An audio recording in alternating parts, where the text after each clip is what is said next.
So we're in Fresno, California. We just finished installing a Way faucet. We get these out of Amazon. We've installed these in our own home. They're great little faucets, 5-year warranty, brushed nickel, high arc, pull down sprayer.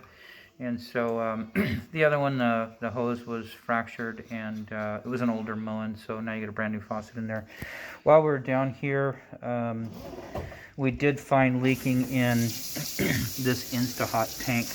Where's the pieces? So these guys right here, you can see that greenish color. That right there, that's from water escaping and dripping. So that's been going on a while. It usually takes a while for that to happen. And so it's scaling over. What happens, finally it will begin to drip and then spray and then flood. But that takes a long time to happen. But anyway, so we replaced that. This is the fitting that we're having the most problem with. This came from the manufacturer of the Insta-Hot under the sink. This copper tubing comes from the faucet, and this is put on at the factory. This portion is where the copper tubing slides in, and it wasn't holding water. So either this side is defective or has worn out, or this side we don't know. So what we did is we just got two of these little 1/4-inch brass compression unions and put them in there, and then we used a little jumper cable in there.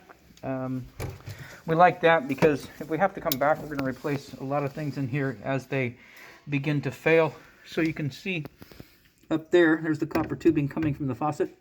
The adapter we put in, the compression coupling, and then this is a braided stainless steel supply line typically used on a refrigerator, and it's just looped around in a circle because it's very long.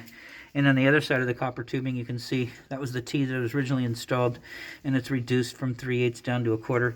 And of course this end ties in. That's our other union that we put in, and the other end of the braided supply line. So that's good. Leak is resolved. We'll plug this water heater back on if my daughter will remind me in just a minute.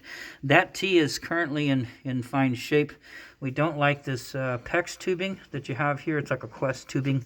So if you ever have trouble with this T, what we would like to do is we'll come back, we'll take and put a little 3/8 to 3/8 connector on, braided stainless steel, similar to what you see back in here.